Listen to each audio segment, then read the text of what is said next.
The Glenn McConnell Parkway is widening. In this edition of Quintin's Close-Ups, I speak exclusively with Charleston City Council member Kevin Shealy and Charleston County Council member Brantley Moody one-on-one. And be sure to download the free Quintin's Close-Ups app in your Apple or Google Play stores.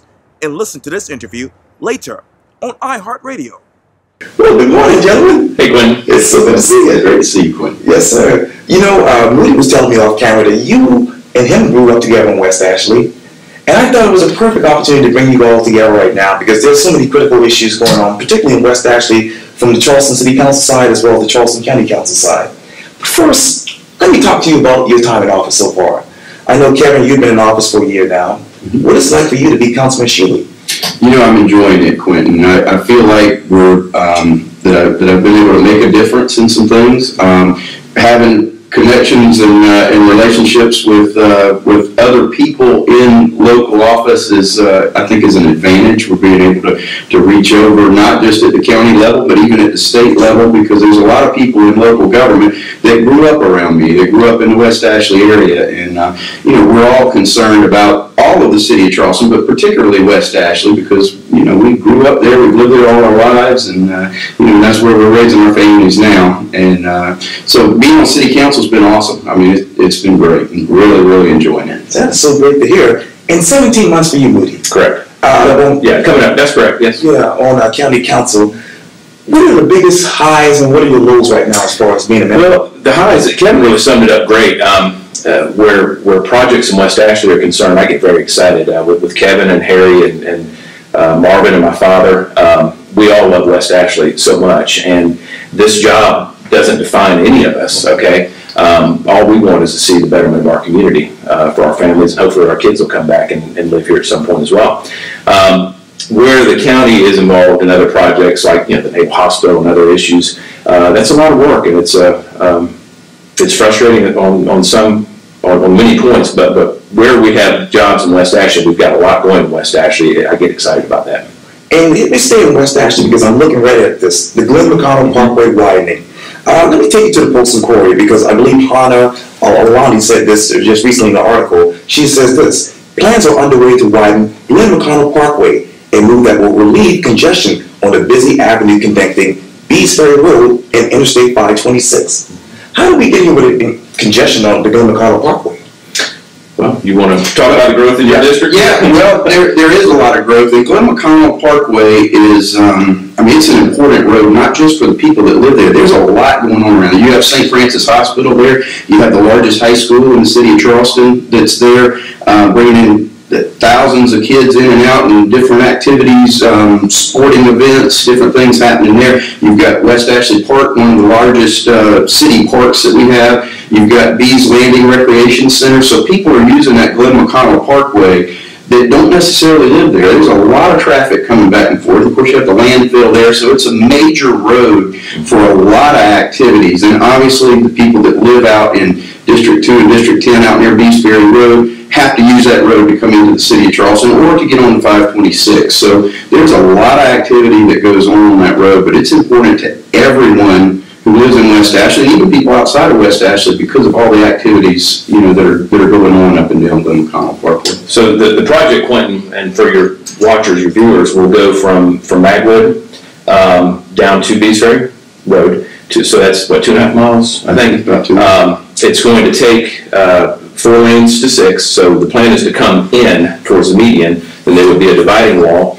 So we'll go from 4 to 6 lanes. There will be a bike and pedestrian facility on the high school side, so the Walmart or the high school side, that'll run from Bees Ferry Road all the way down to the hospital, and that will tie into the Tecklenburg, back behind Lowe's. It can go over to Costco, so that'll link in there.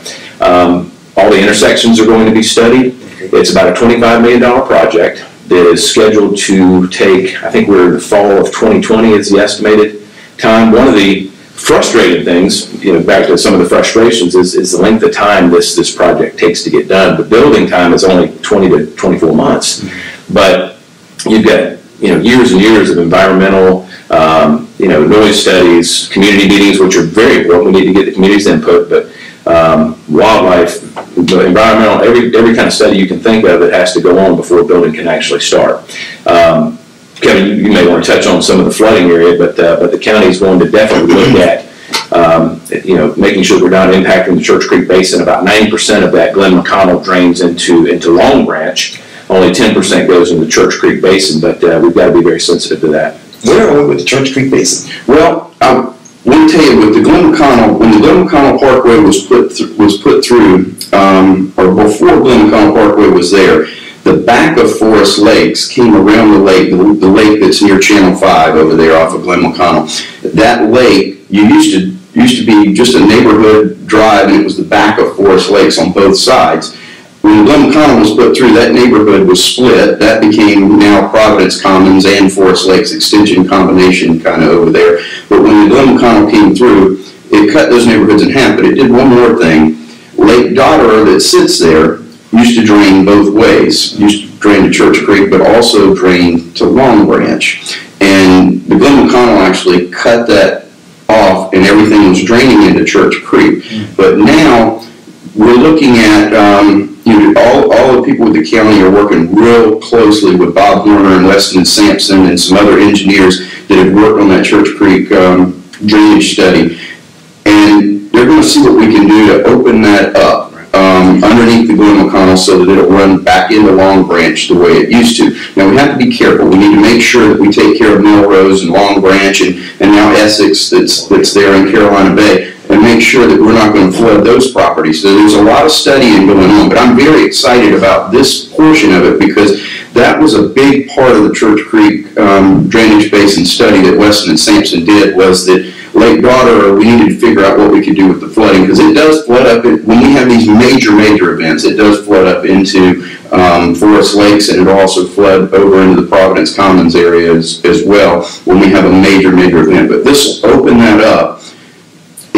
Also, when we have those events, sometimes Church Creek comes up so high that it dumps over the top into Lake Dotterer. Well, this is going to allow it to come out the other side so that hopefully we may even have to build up the other side a little bit, but it'll keep it from a major event flooding into Lake Dotterer now. So I'm very excited about how we're working together to control the flooding on Lake Dotterer, which also will help control flooding on Church Creek. And also some of the CARTA transit features. There'll be the study is that there will be bus carve-outs and things like that, so the traffic can keep moving. We found that so you don't have the bus stopping in the middle of the road letting people on and off. They're cut out so the traffic can continue to flow. So that will also be a consideration. Shelters for the bus stops and benches and things like that. So it's going to be a full, an all-encompassing project out there. So it's very exciting for us. And when you go back to the Church Creek Basin, how do you look at it from a county standpoint? Well, it's for example, we just approved the TIF on our side that will help do that. That will help fund some of those improvements. We're sort of taking the city's lead on most of this information. So where we can help with things like this project, that's where we're lending a hand, but really taking the city's lead on this. Let me get back to the Glenn McConnell Parkway widening, because obviously they will have a meeting for the public coming up soon, and I know that most of the project representatives will be there. Have you been able to talk to them prior to this? Of course. I mean, we constantly talk. So the community meeting is 5 to 7. I believe it's next Tuesday. I think it's Tuesday at West Ashley High School. Monday at West Ashley High School. It's 5 to 7. So if you get there at 5, you're not going to miss anything. So when you walk in, they'll have easels and all these signs and posters set up for you to come in and review, and all the county representatives will be there to talk to you. So the great thing is about this project is many of our engineers that are on this project also live in West Ashley. So they've got a very vested interest in seeing this project done as well. And like Brantley said, if you can't, 5 o'clock's a hard time to get down to Glenn McConnell. If you can't get there until 6:45, come on in, because it's not a set meeting where you have someone standing up talking. It's more of a conversation type thing, and we want everybody's input on this. We want people to look at this, and we want their input and their suggestions and their comments. And then we go back to the article. It says this: there are 2 options to widen the road from 4 to 6 lanes. The county can either widen an existing grassy median and add a safety barrier, or the county can widen the inside median as well as the outside shoulder. Yeah. What other ideas do you have running to you? Well, the reason for coming in is that if you go out, if the majority goes out, then you've got right-of-way acquisitions you've got to make, and that drives the cost of the project through the roof. So by coming in and only maybe slightly extending out, you keep that $25 million price tag in check. If you got to go out and do a bunch of right-of-way expansions, it almost gets cost prohibitive. And to touch on your point, Corey says this, there will be no right-of-way of eminent domain used during this project. That's key. It's critical because that keeps the budget intact. When all of this is done, how will the budget look in your mind? Well, hopefully we'll be on time and on budget as far as this project goes. As I mentioned, it's a $25 million project. We talked before we started visiting here about all the other projects we've got going on in West Ashley. It's an exciting time. Highway 61 and 7 was recently completed. That's been Kevin, you drive that every day to your office. That's been huge, extending those turn lanes, intersection beautification. We've got the Savannah Highway capacity study going on. There's even little projects at Savage Road where it meets Highway 17. Those turn lanes will be extended. There's sidewalks going in on Savage Road, sidewalks on Stinson, sidewalks projects all over West Ashley. And also next week, in partnership with the city, we've got the Highway 7 and 171, or as people call it, the Suicide Merge community meeting that's going to happen next weekend. So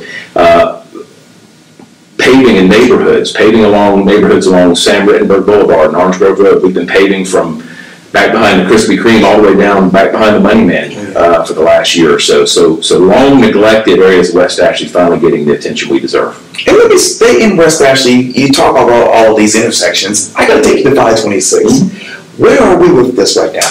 So moving along. We released a letter that the CIB attorney wrote asking the governor, the DOT's attorney, and the county's attorney had signed off on it, asking for a little more time. As you may recall, we had a 45-day I'll call it an agreement. There was no consequences if we didn't meet the 45 days, but that was a goal. But the CIB attorneys and our attorney, they continue to negotiate in good faith. The governor has been huge in this process, just huge. We've never had any kind of support from the governor that we've got right now. His legal team has been critical to keeping this project moving forward. So we're hoping that by the end of the year, first couple weeks of January, we'll be ready to go to the CIB for them to approve the amendments and to County Council for the amendments. And for those people who don't know, what are those amendments? Well, so the original intergovernmental agreement, which was signed by now Senator Scott back in 2007, I guess, continues to be the framework for this. But we've got some I'm not going to get too much into contractual details, Quintin, but we've got some slight amendments that we're making that both sides had generally agreed to. We've just got to get the legal language down, and that'll basically be an addendum to that original contract that now Senator Scott signed. Does the County Council recognize this language or understand this language? Yes, we do. Okay. Our attorneys keep us very up to date, and as you know, the will of County Council has never been stronger. Jenny Honeycutt will be seated in January, and that loosely, is about a 7-2 in support of 526 on council now. So for those that think this project's not going anywhere, they're just wrong. And for those two council members who are not in favor of extending 526, what do you say to them now? I respect their opinion. They just have never been in favor of 526, and so we're not going to change their mind. They're not going to change mine. And what is the community's mind right now on 526? It's never been stronger, especially in West Ashley. The numbers never change, 70 to 75%. You talk about these intersections, all this traffic on Glenn McConnell. The average person that lives on Johns Island has got to come into West Ashley. And so with the completion of 526, it's going to take thousands and thousands of cars off of Highway 17, off Glenn McConnell. So it's going to alleviate a lot of pain that our people feel. And let me get over to the Charleston City Council downtown. Obviously, you guys had a very interesting City Council meeting on Tuesday. Obviously, you passed a plastic bag ban beginning in 2020, I believe. Right. And there is some sort of leeway between then and now so that people can get ready. Yeah. And also, the hate crime bill was passed, I believe. Right. Where do we go next with these two issues?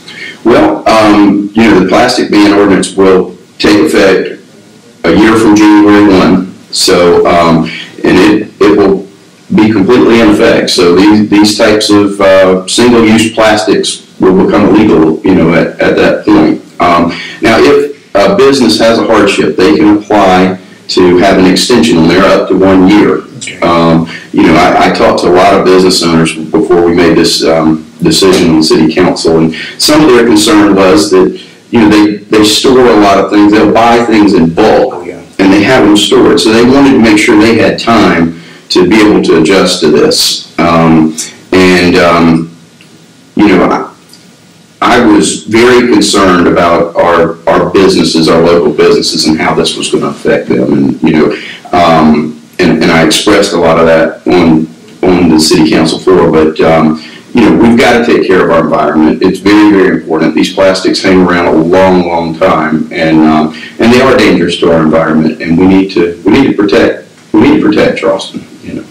And you go to the county council, how many more steps do you guys are actually going to take before a plastic bag ban is affected in the entire county? Well, I haven't seen anything come before us. You know, and even if it did, I think now if the state legislature is supposed to take this back up coming in January, even if we were to try something in the county, I'm not sure that we could get it done quickly enough, assuming the state comes through and does that. But backing up to what Kevin said, you know, several business owners in our Rotary group have expressed concerns about that. You know, it's a cost that's going to be borne by the consumer. So any increase in costs for paper bags or reusable bags, whatever it is, you know, takeout containers and things like that is going to be borne by the consumers. And we're going over to the hate crime bill. Why now? Well, Quintin, obviously things are happening in this world that are just crazy. Things that haven't happened in the past, and not sure why, but we need to make sure we've got a control on that. That you know, obviously we had Mother Emanuel here. We've had other hate crimes all over the country, and we've got to make sure we've got the stiffest possible penalties that we can put in place when somebody just wants to do harm just out of hate. And when you look at hate crime from a Charleston County standpoint, where does your mind go to? It's sickening. It's just sickening. It's just, there's no excuse. That's all you can say. You know, you know, how do you touch somebody's heart that has that kind of pain and anger in it? You know, I think it was the right move by the city of Charleston. Is it going to stop anybody? I hope so. But, you know, if somebody's that sick and crazy, you know, who knows what it's going to do. But there's just no excuse, Quintin. Let me get back to the Glenn McConnell Parkway widening. If I were to talk to you all for Quintin's close-ups a year from now, what would you tell me? Well, I hope you'll start to see. Let's see, where maybe January. I hope you see some orange cones up there. I hope you see things happening out there. I hope you see a project that the community is excited about, that the community has had ample opportunity to weigh in on, and that they're fired up about it. Quintin, a couple things that I would like to see. I'm hoping that a sound study has been done by that time. We've got a lot of concerns in my district, particularly people who live along Emerald Forest Parkway that backs up right to the Glenn McConnell. If you stand in somebody's backyard right now and try to have a conversation at certain times of the day, it's very, very loud, the sound that's coming off there. Now, there are some buffers. There's some trees and bushes and some things like that. But the sound study it's actually federally regulated. So this sound study is going to study different sounds at different heights and different distances, and they take into account how many people are living within a certain distance of the Glenn McConnell on both sides. And I'm hopeful that we're going to have some sound barriers there for my constituents. Now, I know that in the past some other construction's taken place where people were disappointed and it didn't pass this sound study, but I'm hoping that they will take a very close look at that, because just from a livability standpoint, it's tough for people that live very close to that Glenn McConnell right now. And when we extend those lanes, you know, I'm going to assume that the noise is only going to get greater by extending these lanes, and I hope we take care of our constituents there. Now, another thing that I like on this a year from now is seeing those bike paths, because along the side, you know, we got a lot of high school kids, a lot of people going to the park, you know, things like that are riding along that Glenn McConnell. And that speed limit in some places is up to 55 miles an hour, and it's very, very dangerous.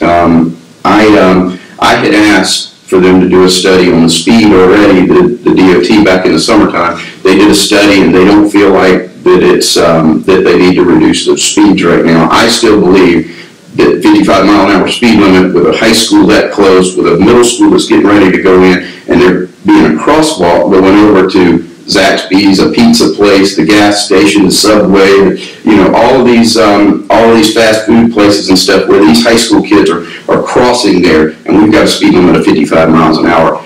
Now, obviously, during high traffic times, no one's going 55 miles an hour, but at 2:30 in the afternoon, when that school lets out and when these students are crossing that highway, people are doing over 55 miles an hour through that intersection of Wildcat Boulevard, Marietta, and Glenn McConnell. And I hope we'll continue to look at that, how close these schools are, particularly when we start to put these bike lanes in, when people are going to cross over now. And there is a crosswalk there, you know, where it gives somebody to go ahead to walk across and stops the traffic. But I just feel like 60 miles an hour for a crosswalk with a high school and what will be a new middle school and a new library right there is just too fast. And how excited are you about a new library coming? We're going to be on that next week, so that's just another exciting thing about West Ashley. There's just so much good stuff going on. But we've got libraries that are you know, they're going up everywhere, remodels and new builds all over the county. So the one back there by the high school, by West Ashley High School, is going to break ground next week. So very excited about that as well. Well, Councilman Kevin Shealy and Charleston County Councilman Brantley Moody, thank you so much for your time. I really, really appreciate it. Thank you, Quintin. Good to be with you. Yeah, likewise. Yeah.